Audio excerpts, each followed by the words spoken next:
Okay, here's how it works.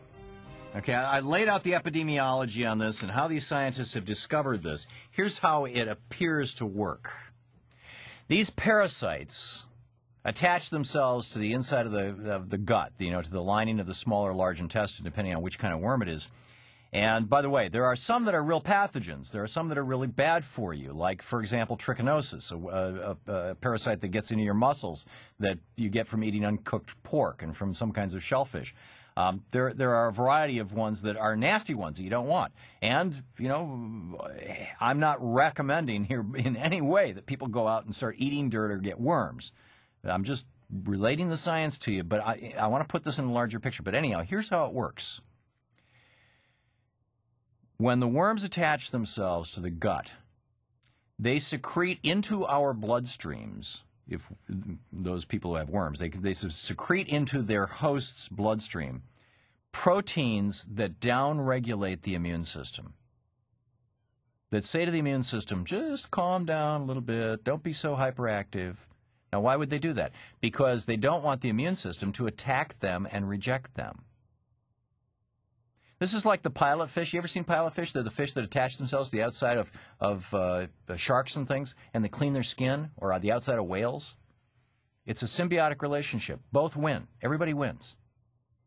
So by downregulating our immune systems, by reducing the activity of the immune system, you end up without, or a person ends up without having the symptoms of a hyperactive immune system that we call, that takes a whole bunch of different forms, that we may call arthritis, we may call lupus, we may call MS, we may call hay fever, we may call cat allergy, we may call food allergy, we may call dander allergy, all of these things that are exploding, that have been exploding in the last 40 years, because during the last 40 years, most people at one point or another got a pretty bad cold or some nasty whatever, and they took one of these antibiotics that kill the worms. And everybody's hysterical about worming their dogs and their cats.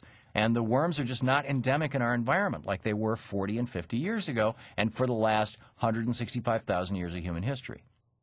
Now, why am I ranting about that today, other than just giving you, a forehead slap of, holy cow, I didn't know this? We are destroying this planet because we have stopped seeing the interconnectedness of everything on Earth.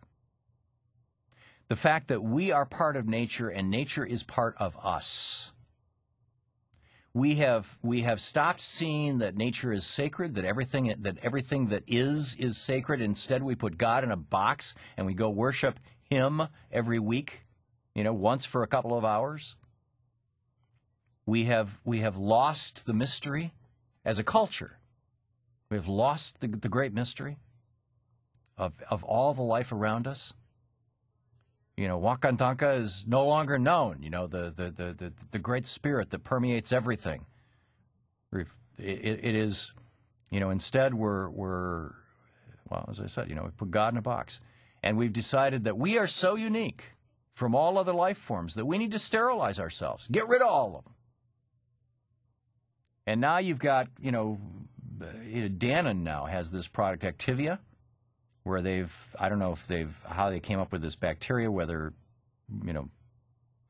very, very careful hybridization or whatever, but it's apparently a very, very effective bacteria, because I know a number of people who have had bowel problems over the years who are taking Dannon's Activia, and it helps them. In fact, they're offering a money-back guarantee on it. What is it? It's full of parasites. They're bacterial parasites instead of worm parasites, but they're parasites. They live off the food that we eat, and they live off the nutrients in the gut that are part of our gut.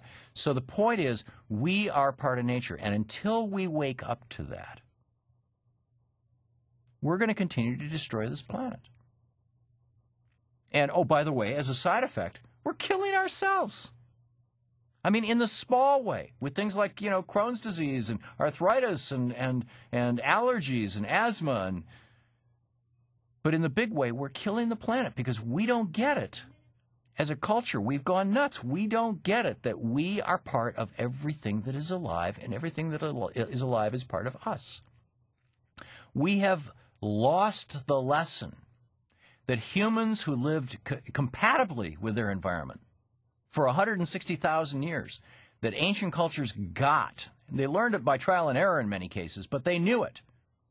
And that is that in nature, nothing produces waste that isn't the food for something else. In nature, everything is recycled. Everything's waste is something else's food. And we're now producing waste that can't possibly be the food for anything else. We're producing nuclear waste. We're producing these coal slag miles, these inland lakes of coal ash that is toxic and deadly. We're producing plastics that'll last for tens of thousands of years. We're producing waste that can't be recycled, that can't be the food for something else. We're fouling our own nests because we have lost this basic understanding that we're just animals too. We're just part of this world too.